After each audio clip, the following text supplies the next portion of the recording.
Well, hey YouTube, it's Sunday and back out here in the garage. Just a couple of hours just doing some incremental stuff. As you can see, got the majority of the ancillary items off of the engine here. Got the intake pulled off, got the AC compressor, alternator, got all the wiring harness disconnected over here in this gaggle over here, but you know, once you unfold it, it lays down pretty neat.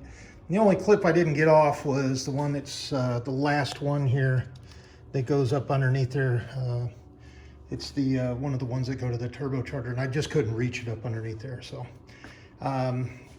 there's just two things I need to do before I drop the engine and transmission out of this. You know, I think in my last video I was talking about just pulling the engine out. Well, there's a little, let's see if I can get up underneath there and right there you can see it, that silver looking round piece. That is about an inch away from the frame side there, so the engine's going to have to come down, otherwise I'm going to have to get up there and take all that out so I can shift the engine over. Well, I got up underneath there and I figured out, well, just unbolt the axles, slide them out of the way.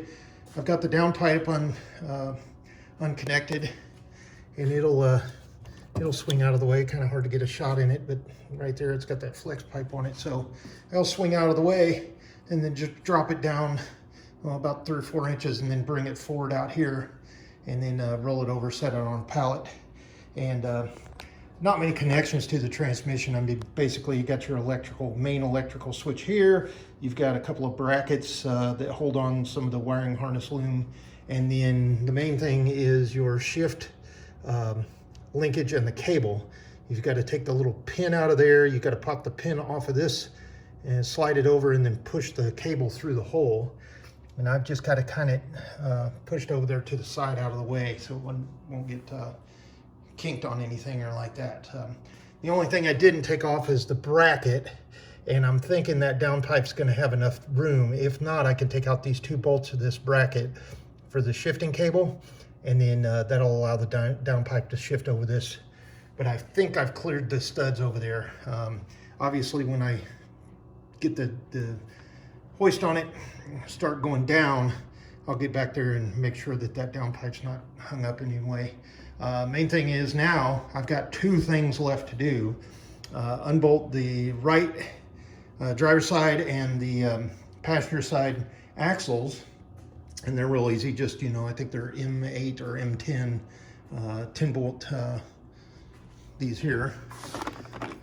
They're probably M10, and I got a kit of these off of Amazon for like, I don't know, I think that was like 19 bucks. And just something else to put in the toolbox that I never had. I always used just the standard star, you know, the Torx bits, and it usually worked pretty good, but I definitely want to do everything right on this one. So yeah, unbolt the driver's side and passenger side axle, slide them out of the way. I don't think I need to drop the A-arms in order to do that. I think they bolt, and then they've got a little bit of a kind of an expansion type thing down there. You can almost see it. I think I can compress that enough just to swing the axles back that way to the rear of the vehicle, and then just drop it down there. So yeah, axles off, and then I've got to disconnect these 2 hoses, and I haven't done those because that's the heater core for the inside heater. You know, antifreeze is going to leak all that all over, so I'm going to do everything up underneath there as much as I can. And luckily not a whole lot of spills. There's another real good shot of that hole. You can almost see the side of the crankshaft there. But I was back in the back when I was taking that downpipe and the dog bone engine mount down there off, and I felt up in there, and I think I feel another hole just like that. So obviously that's the number 3 cylinder that let loose right down there. Or in between the number 3 and number 2 cylinder. So we'll find out. Yeah, I've got the box of parts over here. I will show you, let's see, do I still have, actually, let me show you this. All the injectors, so the tip of the injectors aren't broke off. So that's a good thing. You know, a little bit more hope on what that head's gonna look like when I pull it off. But yeah, main thing is probably the remainder of the day, I'll just go ahead and get that, get those axles pulled out of there. And then I've got to go round up a pallet outside. And then I've got to make some room over in this area just to get the engine and the tranny set down on it. And then I'll separate those two tomorrow, get the engine up onto the engine stand, and then clear off everything because I need a place to put stuff, and start disassembling the engine, see what we find in there. And then I have sourced a new engine down South California, so I think they're asking $2,900. So like I was saying in the video before, I picked this car up for $2,900. If I could pick up the engine for $2,900, freshen it up, you know, maybe do a ring, or I don't know, maybe build it up or whatever. But if I can do that for you know, $3,000 to $4,000, then I'm in this car about $7,000, and it's worth, you know, in the neighborhood of 12, 13, sometimes 15, depending on if I built it up. And then I've got to do some, obviously there's some paint damage here, and then I don't think I can really show you up on the top, but there is on the hood, just like every GTI, the paint's peeling back. And that's just because they go so damn fast. Maybe put some flames up there or something, I don't know. Be nice to make this a little sleeper car, you know, just look like a Karen car, but have a monster engine in it. Keep it real quiet. So anyway, there's where we're at today. Short, quick little video here. And let's see, a couple of items I did want to share with everyone. Oh, the hardest things to do on this engine thus far, has been removal of the connectors. Now what I figured out is if you put your little screwdriver down in there, you see right here by my thumb, if you put your screwdriver down in there and kind of pry it and then pull, they'll pop right off. And it took me a little while to figure out how to do that. Now some won't do it. I couldn't get to the one back there. Like I said, the last one I need to disconnect.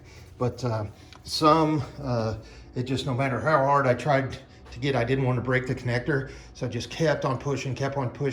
Finally, I stuck a little tiny pick in here and kind of lifted up that little tab in there, if you can see it pushing down. I came in this way and lifted it up and then pushed, and they popped right off. So yeah, that's been the hardest thing. And then obviously whenever we go to get this wiring harness back in, I have taken probably 200 pictures just to see, you know, here's how this was routed, because there is some funny stuff how these cables went. I think it was one of the ones on this loom went up, kind of wrapped around the intake manifold, and then went to one of the fuel injectors. It was real funny how it was routed, so I took a picture of that just to make sure I get it back together again.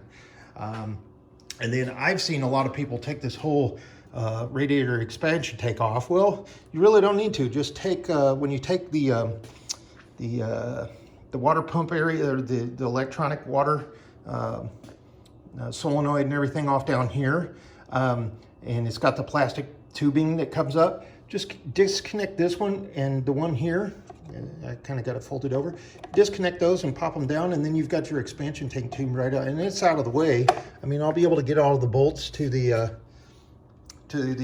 engine mount there, and then obviously this side on the tranny mount, that's going to be real easy. So just about ready to drop this thing down, and then we'll get the front and the back, see what the back is, and I'll see if there's not another giant hole in the block, and then we'll start figuring out what we need to do. So we will talk to you either tomorrow or sometime this week, and thanks so much for watching. We'll talk to you soon. Bye.